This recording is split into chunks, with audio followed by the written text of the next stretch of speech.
할렐루야. 2019년이 밝았습니다. 이제 시작이 되는데 이미 시작은 했죠. 이제 우리가 우리 앞에 어떤 세상이 펼쳐질지 또 어떤 일들이 우리 앞에 나타날지 아직 모르는 어느 누구도 가보지 않은 새로운 길을 지금 가고 있는 것이에요. 다른 사람도 가보지 않았고 저도 그렇고요. 여러분들도 그렇고요. 이제 새로운 길, 첫 번 2019년 발자국을 이제 뛰면서 걸어가고 있는 그런 길입니다.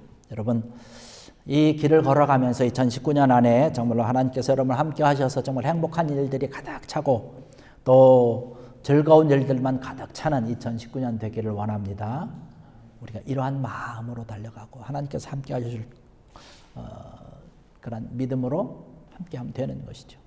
근데 가만히 보면 늘 즐겁고 행복한 것만은 아니죠. 지금까지 지나왔던 그런 시간들 또 그런 경험으로 보면 우리 앞에 늘 꽃길만 펼쳐져 있는 것은 사실은 아니라는 것이죠. 어떤 사람들은 이 길을 가리켜서 광야의 길과 같다라고 얘기를 합니다. 그만큼 어렵고 힘들다는 것이죠. 근데 우리에게 어차피 우리가 걸어가야 될 2019년이라고 하는 길, 이 길이 광야의 길이라고 한다면 이 가운데서 우리가 즐겁게 이 길을 걸어갈 수는 없을까? 행복하게 걸어갈 수는 없을까? 내가 좀 더 힘차게 걸어갈 수는 없을까라고 하는 것이죠. 여러분, 이 길이라고 하는 것, 이 광야길이라고 하는 것은요, 우리가 하나님의 성도라고 할지라도 이 광야의 길을 면제받을 수는 없습니다. 누구든지 걸어가야 되는 것이에요. 내가 아무리 전에 예수님을 잘 믿고 그동안 예수님과 함께 동행하면서 때로는 고난 내에 고난을 더하고 때로는 어렵고 힘들게 왔다 할지라도 우리 앞에 있는 그런 광야의 길도 사실 우리가 면제받을 수 있는 것이 아니에요. 예수 믿는다고 해서 교회 다닌다고 해서 우리의 길이 늘 평안하냐? 그렇지 않다는 거예요. 현실적인 문제에 있어서 때로는 경제적인 어려움도 있을 수 있고요. 때로는 질병으로 인해서 우리 어려움 당할 수도 있고요. 때로는 주변에서 알게 모르게 왠지는 모르지만 주변에서 들어오는 그런 여러 가지 압박과 스트레스가 우리 삶 가운데 차고 넘친다라고 하는 것이죠. 그러나 우리가 기억하면서 준비해야 되는 것이 뭐냐면 우리 하나님의 자녀고 하나님의 사람이라는 거예요. 영적인 사람이라는 것입니다. 이러한 고난의 길, 이러한 광야의 길, 주변에서 알지 못하는 여러 가지 우리를 공격하고 압박해 들어올 때에 이것을 이길 수 있는, 승리할 수 있는 그러한 것들에 대해서 우리가 훈련해야 된다는 사실입니다. 왜 우리로 하여금 광야의 길을 걸어가게 하셨을까? 우리를 훈련시키기 위해서 그런 것이죠. 하나님께서 원하셔서 이 광야의 길을 걸어가면서 우리로 하여금 훈련받기를 원하시는 하나님의 손길이라고 한다면 우리가 기꺼이 이 훈련을 받아야 되지 않겠습니까? 훈련이 싫다고 외면하고 돌아서면 그렇다고 해서 그 길에 광야의 길이 없어지는 것도 아니에요. 군인이라고 한다면 훈련할 때 뒤집어 쓰는 그런 모는 그런 먼지와 훈련의 고통과 이러한 것들을 감내해야 된다는 것이죠. 이것을 감내해야 실전에 가서 전쟁에서 승리할 수 있고 훈련을 열심히 받을 때에 그 전쟁에 나가서 승리할 뿐만 아니라 거기서 많은 공로를 세우게 되고 나중에 상도 받게 되는 것이죠. 우리가 신앙의 생활을 하는데도 똑같다는 것이에요.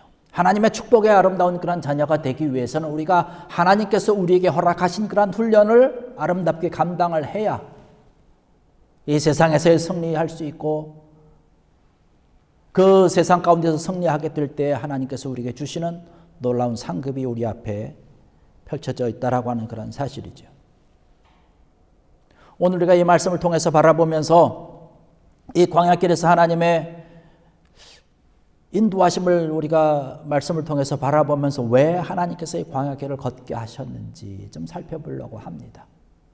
그러면서 2019년 한 해 동안에 아니면 우리의 모든 인생길 앞으로 펼쳐진 그런 모든 인생길 가운데 우리가 어떠한 믿음으로 어떤 마음으로 우리가 우리의 길을 걸어가야 될지 이것을 좀 생각을 해보려고 하는 것이죠. 하나님께서 이스라엘 백성들을 애굽에서 고통당하고 노예 생활하던 애굽 사람들을 가운데서 손길에서 건져내서 하나님께서 예비하신 그런 가나안 땅으로 인도하시는데 그들을 광야로 끌고 나가신 것을 볼 수 있습니다. 하나님께서 원하는 그곳까지 가기 위해서 홍해라고 하는 곳을 지나게 됩니다. 광야를 반드시 지나야 가나안까지 갈 수 있는 것이에요.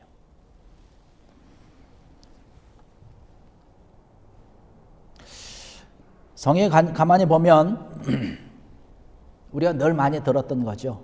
가깝게 갈 수 있는데 왜 광야를 통해서 홍해도 건너고 어려운 그런 길들을 건너서 오랜 시간 동안 거쳐서 가나안까지 가게 하셨을까라고 하는 것이에요. 하나님께서 모세를 만날 때를 연상을 해봅시다. 출애굽기 3장 12절에 이하에 있는 그런 말씀을 보게 되는 것인데요. 모세에게 이야기를 하면서 너희는 이스라엘 백성들을 애굽에서 이끌어내서 이곳으로 이 호렙산에 와서 나에게 예배하라고 하나님께서 모세에게 말씀하십니다. 이 산에서 너희가 예배 드릴 때에 그것이 증거가 되는데 곧 내가 너희들을 인도해낸 증거가 될 것이다 라고 얘기를 합니다. 그래서 지금 모세가 이스라엘 백성들을 이끌어서 가나안까지 갈 때 빠른 길로 가지 아니하고 홍해를 통해서 광야길로 걸어가는 것은 하나님께서 말씀하신 그 호렙산에 가서 예배드리기 위한 것이었어요. 그러기 위해서 홍해를 건너야 되고 광야길을 건너게 되고 그 가운데서 겪게 되는 그런 여러 가지 어려움과 힘든 일이 있는 것이죠. 사실 출애굽을 해가지고 가나안으로 가는 그러한 길의 정반대의 길에 호렙산이 있는 것입니다.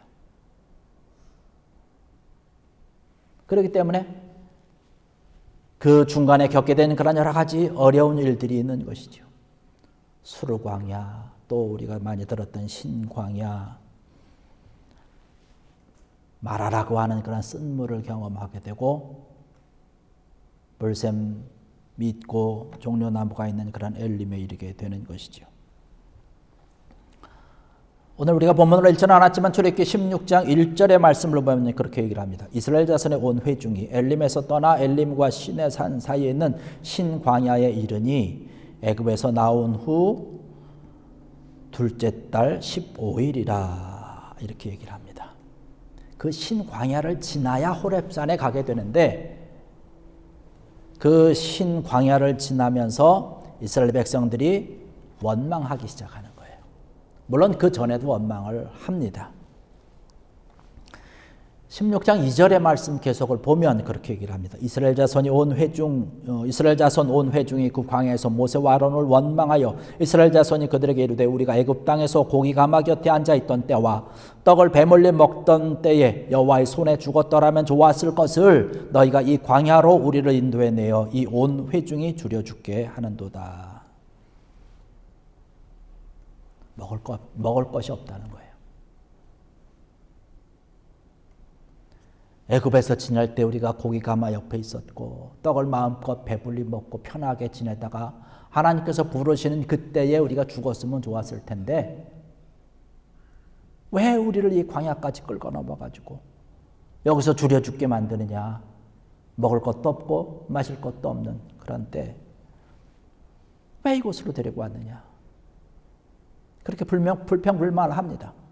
그런데 여러분 이 말을 가만히 생각해 보면 오늘을 살아가고 있는 그런 우리들 혹은 또 우리 주변에서 듣게 되는 불평과 불만과 비슷합니다.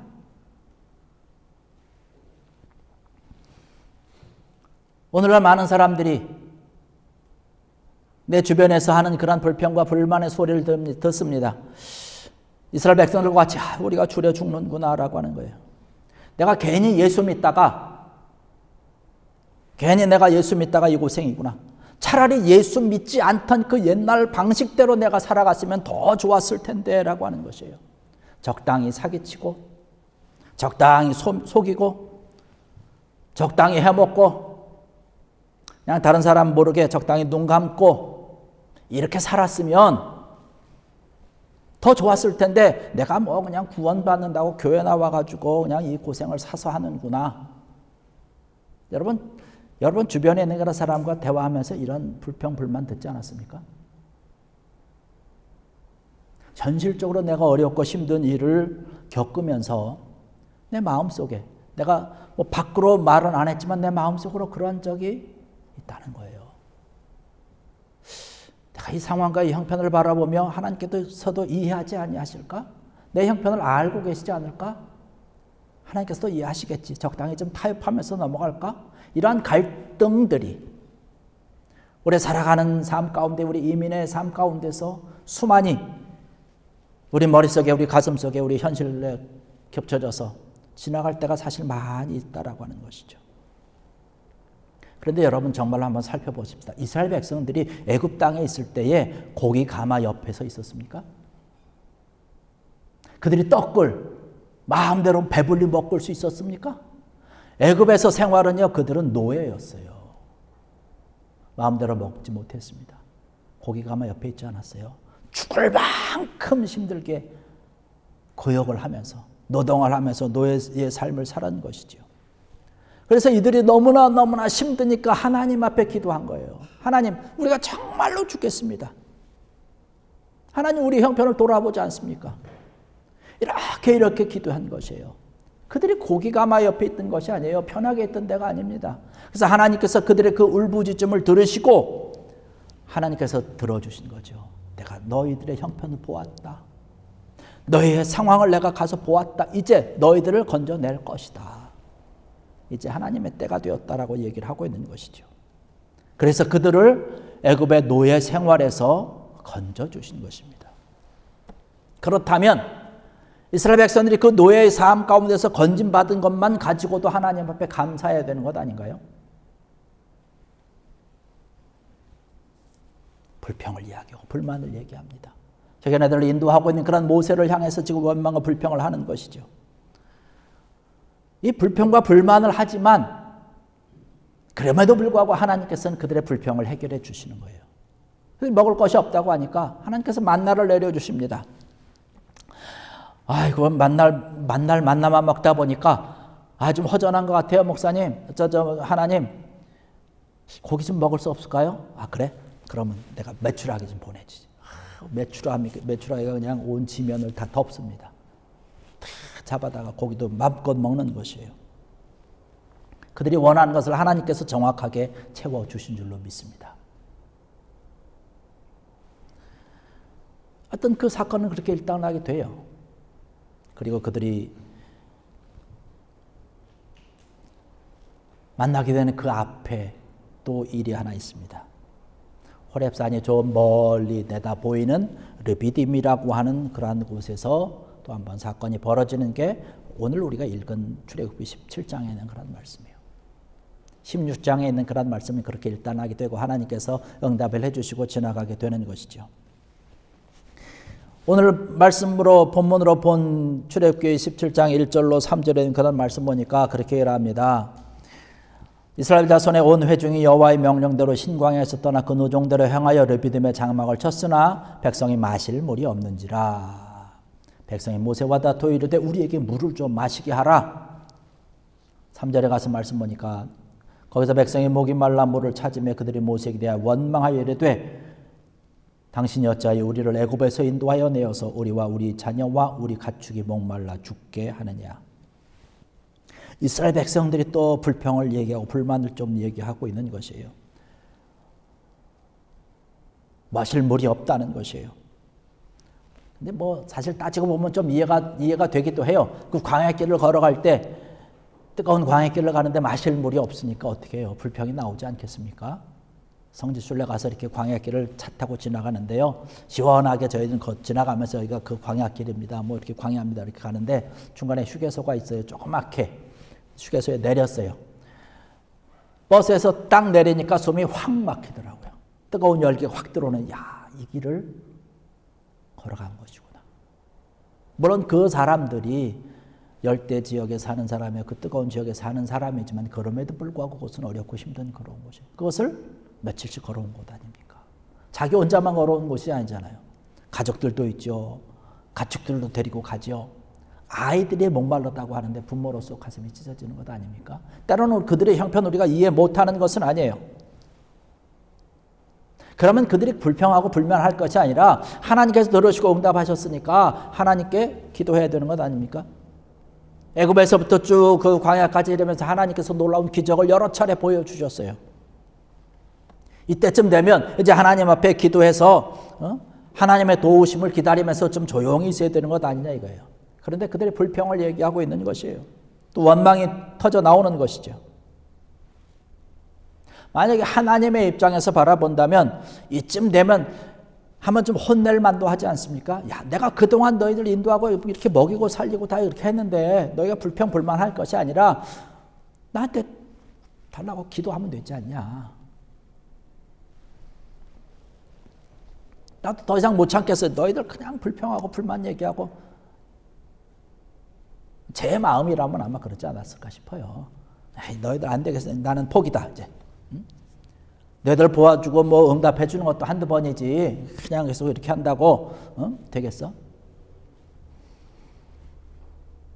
그런데 말씀을 보니까요. 하나님께서 또 기도를 들어주시는, 그들의 원망과 불평을 또 들어주시는 것이에요. 그러면서 모세에게 말씀하는 거죠. 모세야, 네가 지금 손에 들고 있는 게 뭐냐?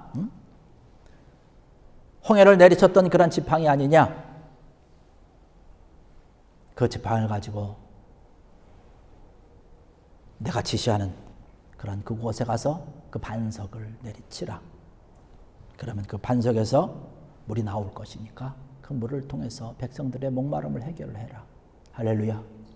하나님께서 참 응답해 주시는 것이에요. 해결해 주시는 것이죠. 하나님이 왜 그들의 기도에 응답하시고 왜 하나님께서 그렇게 하실까요? 하나님의 의도가 뭘까요? 하나님의 마음이 뭘까요? 그 이유가 뭘까요?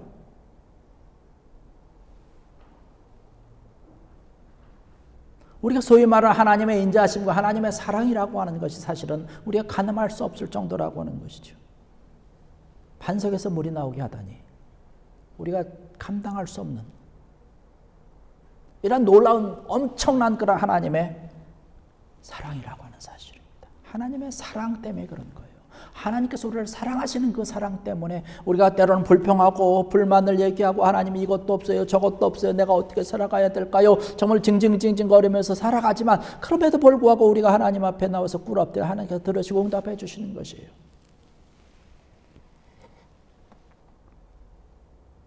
모세야, 네 지팡이를 가지고 반석에 가서 반석을 쳐라. 여러분, 반석이라고 하는 것이 어떤 것입니까? 성경의 말씀을 보면 반석이라고 하는 것이 참 많이 나와요. 든든한 반석 위에 선다는 얘기도 많이 합니다. 반석은 하나님으로 묘사되는 상징물 아닙니까? 흔들리지 않는 것이에요. 우리가 반석은 피난처라고 얘기를 합니다. 요새라고 얘기합니다. 우리가 숨을 수 있는 곳이요. 다른 사람들이 공격을 할 때에 그곳에서 숨어 있으면 다른 사람이 어떻게 할 수 없는 그런 믿음의 고백이 나오는 것이고 찬양이 나오는 것이 바로 그것입니다. 그런데 하나님께서 왜 그 반석을 치라고 하실까요?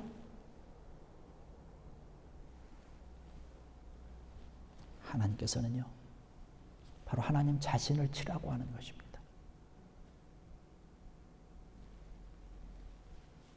하나님 자신을 때리시고 채찍질해서 백성들의 잘못을 나의 잘못으로 여기고 백성들을 치고 백성을 때리는 것이 아니라 나를 치라는 것이에요. 나를 때리라고 하는 것이에요. 내 살을 찢으라고 이야기를 하는 것입니다. 내가 대신 징계받는다라고 하는 사실이에요. 그러면서 그 백성들을 용서하시는 것이고 그 백성들의 사랑을 그렇게 표현하고 계시는 것이에요.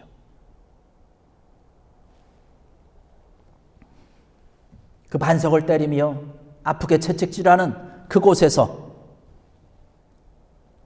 생수가 터져 나오는 것이죠.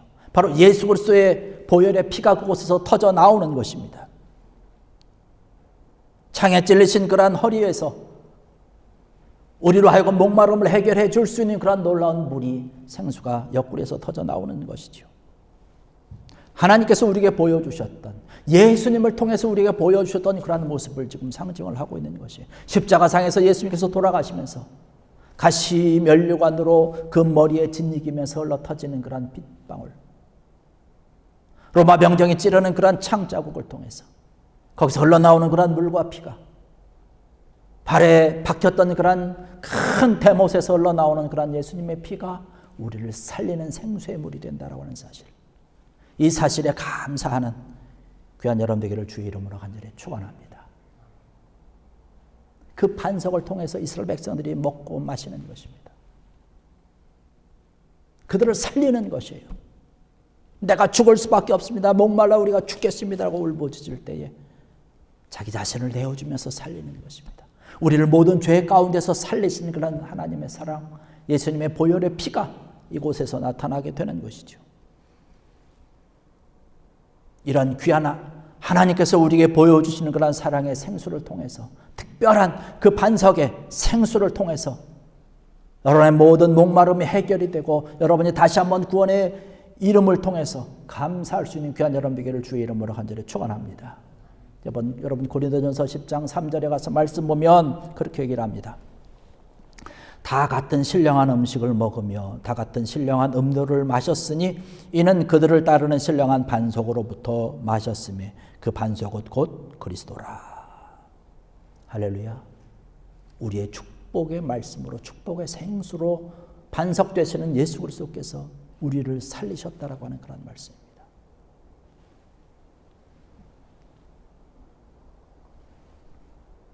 우리가 2019년을 이제 시작을 하면서 이 놀라운 하나님의 사랑으로 우리를 건져주시고 우리를 구원해 주셨고 우리로 하여금 그러한 모든 목마름을 해결할 수 있는 예수님 자신을 통해서 하나님의 놀라운 사랑을 통해서 흘러넘치는 그런 사랑의 물, 은혜의 물이 반석에서 끊임없이 우리에게 내려온다는 사실, 여러분 이 사실을 믿으시기 바랍니다. 이 물을 우리가 먹고 마시는 것이지요. 여러분 광야라고 하는 것은 많은 사람들이 어렵다라고 이야기하는 곳이지만, 많은 사람들이 그 광야를 지나면서 불평을 이야기하고 불만을 이야기하는 것이지만, 우리 믿는 사람들에게 있어서는 하나님의 구원의 상징이 바로 광야라고 하는 사실입니다. 오히려 그 광야를 통해서 우리는 하나님 앞에 감사를 배우게 되는 것이에요. 하나님께서 먹여주시고 메추라기를 보내서 만나를 보내서 또 반석의 물을 통해서 목마르지 아니하도록 하나님께서 내가 너희를 사랑한다라고 하는 것을 보여주시는 그런 놀라운 증표가 되는 것이 바로 이 광야라고 하는 것이에요. 하나님의 살아계신 능력의 손길을 체험할 수 있는 곳이 광야입니다. 여러분 2019년 우리가 한 해 동안 지나면서 우리 앞에 광야와 같은 일들이 우리 앞에 펼쳐질 것이에요. 어느 누구도 피해갈 수 없는 그런 길이기 때문에 여러분 이 길을 걸어가면서 하나님의 구원의 능력의 손길을 체험하시고 구원의 손길을 체험하시고 저 하나님께서 우리와 함께하여 주시는 귀한 것에 감사할 수 있는 귀한 은혜가 체험되고 경험되어지고 고백되어지는 귀한 은혜가 있기를 원합니다. 이스라엘 백성들은 그것을 원망하며 불평하며 지냈어요. 그러나 그럼에도 불구하고 하나님 앞에 기도했던 모세의 기도를 통해서 그들이 구원받고 응답되어지는 그런 모습을 바라볼 수 있습니다. 여러분 어차피 우리가 광야길을 걸어간다고 한다면 하나님의 손길을 통해서 하나님께서 우리에게 보여주시는 그런 것을 경험하며 체험하며 감사하면서 가는 여러분 되길 원합니다. 하나님께서 우리를 위해서 특별히 준비해 주신 그런 특별한 반석, 거기서 흘러넘치는 하나님의 놀라운 사랑의 생수를 통해서 여러분 2019년 한 해 2019년뿐만 아니라 여러분의 인생 전체를 맡기시고 온전한 인도함을 받아서 저 하나님 앞에 귀하게 감사하게 영광 돌리면서 늘 승리하는 귀한 여러분들 되시기를 주의 이름으로 간절히 축원합니다. 기도하시겠습니다. 할렐루야.